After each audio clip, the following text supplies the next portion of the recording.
AmCham reconoce que la balanza comercial continúa mostrando un salto deficitario, originado principalmente por la balanza petrolera, que es igualmente deficitaria. Vamos a platicar con el asesor económico de la AmCham, él es Luis Fonserrada, a quien saludamos con mucho gusto. ¿Cómo estás, Luis? Buenas tardes. ¿Qué tal? Buenas tardes, me da gusto saludarlos. ¿Cómo están ustedes prospectando pues los componentes del paquete económico 2023 y sobre todo la ley de ingresos que se está discutiendo y se va a sancionar esta misma semana en el Congreso?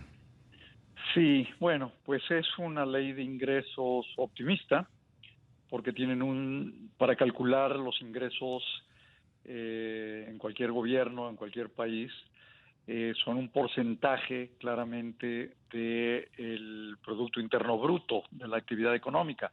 Entre más actividad económica, más impuestos; entre menos actividad, menos impuestos. El supuesto que está atrás es una tasa de crecimiento muy alta para la economía, que no va a suceder, una tasa de más de 2%, y la realidad es que México no va a poder crecer más de 1.2, 1.3, es decir, exactamente a la mitad de lo que está suponiendo la Secretaría de Hacienda que podía crecer. Entonces, los ingresos, no importa que se pase o no en la Cámara de Diputados y de Senadores, realmente es una cifra que va a estar muy lejos de la realidad, ¿no?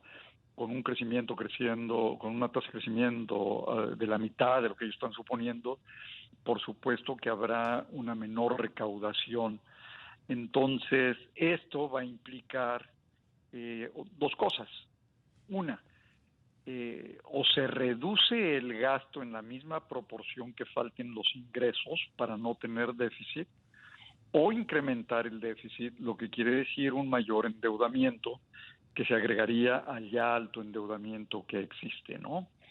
Los supuestos que tiene la ley de ingreso con respecto al petróleo son razonables, pero no con respecto al precio del petróleo es razonable, no con respecto a la plataforma de producción. Ahí también es excesivamente optimista, ¿no? Y por supuesto que es optimista con respecto al crecimiento del producto. Por supuesto, Luis, buenas tardes. Te saluda Rogelio Varela. ¿Y cómo explicar este crecimiento pues raquítico que mostrará la economía el año que viene? Mira, en primer lugar, eh, la falta de inversión. La inversión es el gran motor de mediano y de largo plazo en cualquier economía en el mundo. Y la inversión es tanto la del gobierno como la del sector privado. La del sector privado está muy detenida.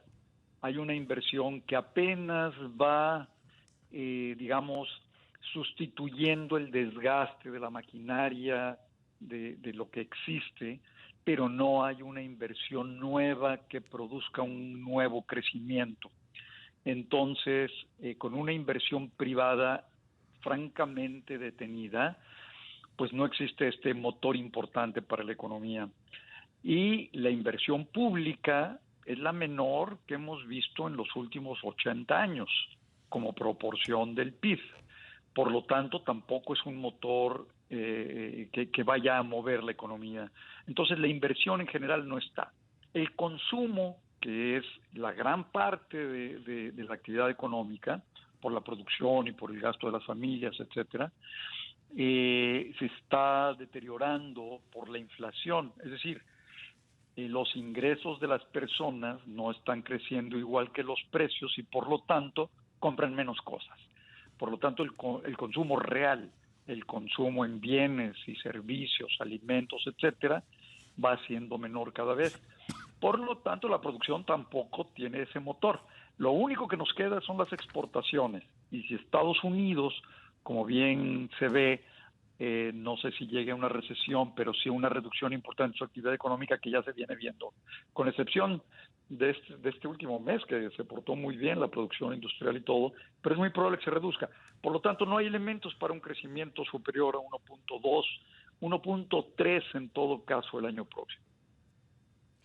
¿Y qué hacer entonces con ese pues pronóstico y proyecciones económicas en los principales fundamentales si no Pues se son van a un poco cumplir? alegres, te diría yo, no van a darse, ojalá se pudieran dar, pero no se van a dar.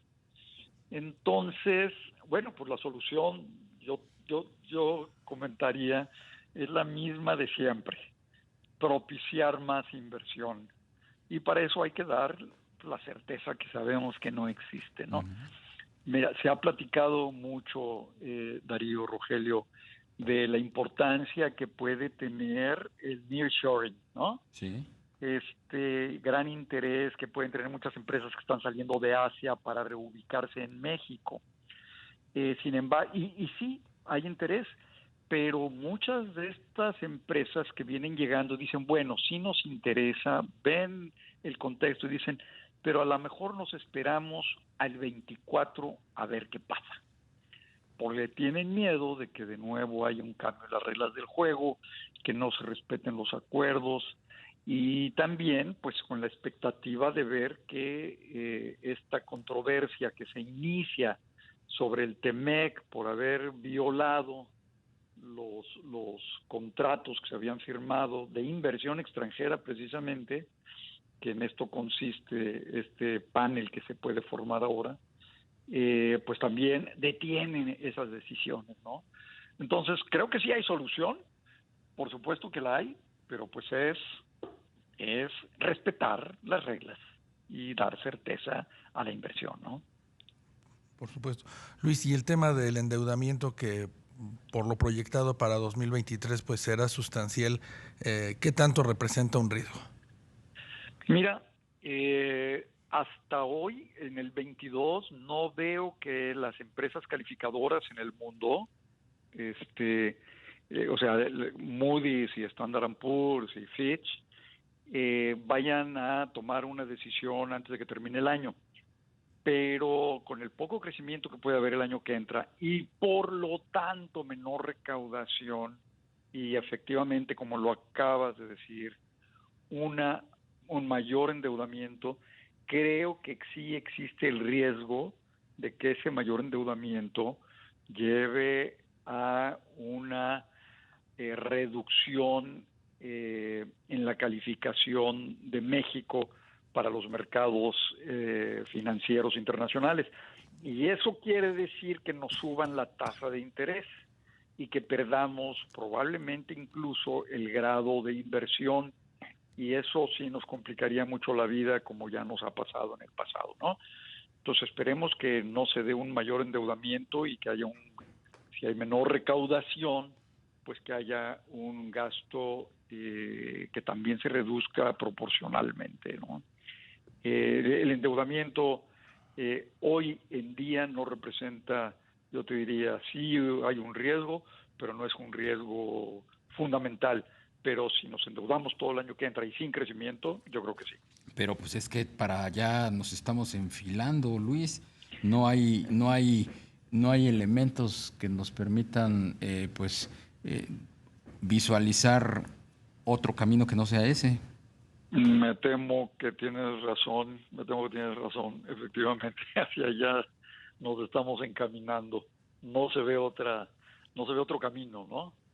Tendría que haber algunos cambios importantes, Que no se quieren efectivamente. dar. Pues Cambios no, que no se no se quieren dar. quieren dar. Sí, sobre todo también, Luis, el tema de las tasas de interés que pues todo indica, tanto en México como en el exterior, van a seguir subiendo y pues en esa coyuntura vamos a endeudarnos más.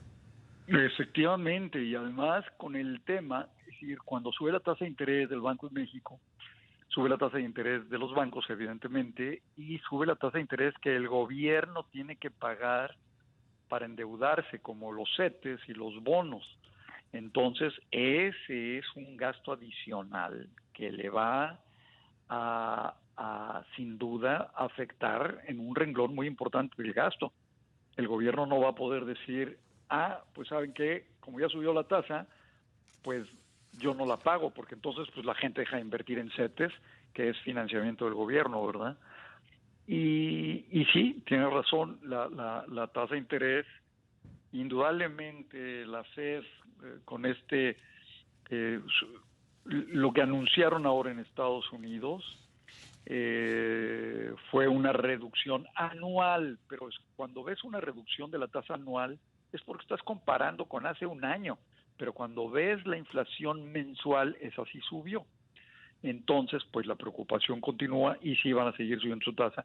E indudablemente el Banco de México no tiene mucho para dónde hacerse. Creo que también la va a subir este mes, ¿no? Y no dudaría que lleguemos a 10% de tasa de interés a fin de año. Luis Fonserrada, asesor económico de la American Chamber of Commerce de México. Muchísimas gracias por estos minutos. Darío, Rogelio, con mucho gusto, gracias a ustedes. Hasta pronto.